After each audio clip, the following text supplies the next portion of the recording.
एक UPSC aspirants जो पूरी जोश के साथ गांव से बाहर किसी दूसरे शहर तैयारी करने के लिए जाता है, तो वहां जाने के बाद वहां का भीड़ को देखकर, वहां का कंपटीशन को देखकर उन्हें लगने लगता है कि मैं इस एग्जाम को क्रैक नहीं कर पाऊंगा। अरे लोग इतने सालों से यहाँ मेहनत कर रहे हैं, तो उनका नहीं हो रहा तो मेरा कैसे होगा। तो अगर आपको भी ऐसा लगता है तो इस कहानी को पूरा जरूर सुनना। इस कहानी को सुनने के बाद मैं गारंटी के साथ कहता हूँ कि आप अपने लाइफ में सफल जरूर हो जाओगे। तो चलिए वीडियो को शुरू करते हैं। दोस्त, एक लड़का जो एक छोटे से गांव से बिलोंग करता था। इनकी फैमिली बैकग्राउंड भी उतनी अच्छी नहीं थी, लेकिन इनका भी एक सपना था कि मैं यूपीएससी एग्जाम क्रैक करके देश की सेवा करूं। और फिर इसने यूपीएससी की तैयारी करने के लिए अपने माँ बाप से दूर यूपीएससी की दुनिया दिल्ली चला गया। लेकिन दिल्ली जाकर इसने हजारों लाखों की भीड़ देखी कि कैसे स्टूडेंट इधर से उधर जा रहे हैं, कितने स्टूडेंट कोचिंग जा रहे हैं और कितने स्टूडेंट स्टडी मटेरियल खरीद रहे हैं। और ये सारे भीड़ यूपीएससी एस्पिरेंट्स का ही था। ये सब देखकर ये हताश हो गए, ये घबरा गए हैं। ये इतनी भीड़ को देखकर, इतने कंपटीशन को देखकर डिप्रेशन में चला गया और इनके दिमाग में सिर्फ नेगेटिव बातें चलने लगी। इसे रात भर नींद नहीं आने लगी। ये यही सोचने लगे थे कि ये लोग इतने सालों से मेहनत कर रहे हैं और इनका सिलेक्शन नहीं हो रहा तो मेरा कैसे होगा। अरे मेरी तो बैकग्राउंड भी अच्छी नहीं है। ये बिल्कुल हताश हो गया था, क्योंकि सिर्फ 400 से 500 सीट के लिए इतनी सारी भीड़ इसने कभी नहीं देखी थी। और ये बात हर नए एस्पिरेंट्स के माइंड में आता ही आता है।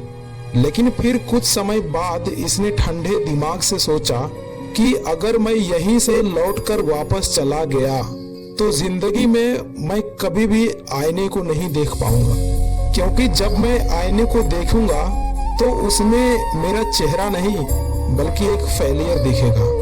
उसमें यह दिखेगा कि मैं डरपोक था, डर की वजह से मैं तैयारी नहीं किया।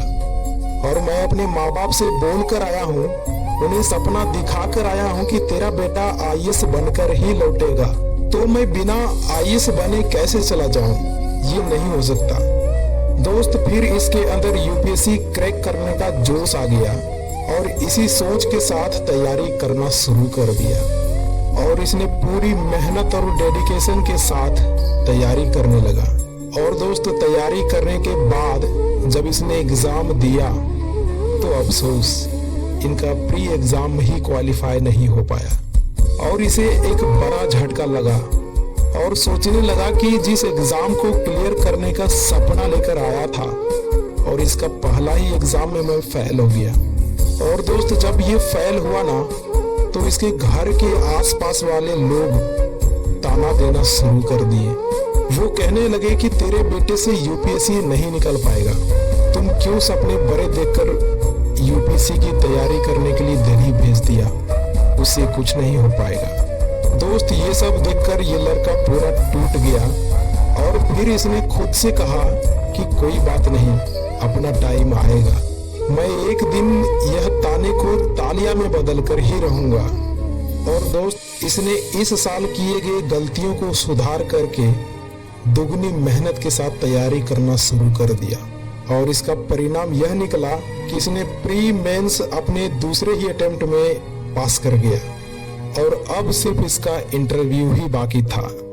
लेकिन जब यह इंटरव्यू देने के लिए जा रहे थे तो इनके माइंड में सिर्फ नेगेटिव थॉट ही चल रहा था कि यार अगर सिलेक्शन नहीं हुआ तो क्या होगा, अगर मैं जवाब नहीं दे पाया तो क्या होगा। मतलब इसे खुद के ऊपर भरोसा नहीं रहा था। इसने अपना सेल्फ कॉन्फिडेंस खो दिया और इसने जैसे तैसे करके नर्वस में ही इंटरव्यू दे दिया। और रिजल्ट का इंतजार बहुत उम्मीद के साथ कर रहे थे, ये सोचकर कि चलो इंटरव्यू तो खराब गया लेकिन कोई न कोई छोटा पद तो जरूर मिल जाएगा। लेकिन दोस्त, जब रिजल्ट आया तो ठीक उसका उल्टा हो गया, लिस्ट में इनका नाम ही नहीं था। इसके बाद ये लड़का खुद को संभाल नहीं पाया, इनका सारा सपना चूर चूर हो गया और इनके साथ इनके माँ बाप का भी सपना टूट गया। और एक तरफ ये और दूसरे तरफ इनके माता पिता रो रहे थे, क्योंकि एक मिडिल क्लास फैमिली के पास ज्यादा चांस नहीं मिला करता और इसे 2 अटेम्प्ट मिले थे। क्योंकि एक मिडिल क्लास फैमिली दिल्ली का खर्च कैसे उठाते हैं ये सिर्फ एक मिडिल क्लास फैमिली ही समझ सकता। दोस्त, इस दुख की घड़ी में इस लड़के को हौसला देने वाली इनकी माँ थी। इनकी माँ ने बोली कि बेटा इतना आगे निकल गया है और आखिरी पड़ाव पे आके तुम्हारा रिजेक्शन हुआ है, बेटा एक लंबी छलांग मारो और अगली बार तुम्हारा सिलेक्शन कोई नहीं रोक पाएगा। ये एक माँ का आशीर्वाद है बेटा। दोस्त, जब ये लाइन इनकी माँ ने कही तो इसने सोच लिया कि मुझे हार कर नहीं बैठना, क्योंकि माँ को बहुत उम्मीद है और मैं इसे पूरा करके ही रहूंगा। दोस्त, इसने फिर से दिन रात करके तैयारी करना शुरू कर दिया, क्योंकि एक एग्जाम के चलते अपने माँ बाप के आंखों में आंसू आना ये कोई बर्दाश्त ही नहीं कर सकता। और इसने इस बार इतना मेहनत किया कि इसका सिलेक्शन होने से इसे खुद यूपीएससी भी नहीं रोक पाया और 72 रैंक के साथ आईएएस अधिकारी बन गया।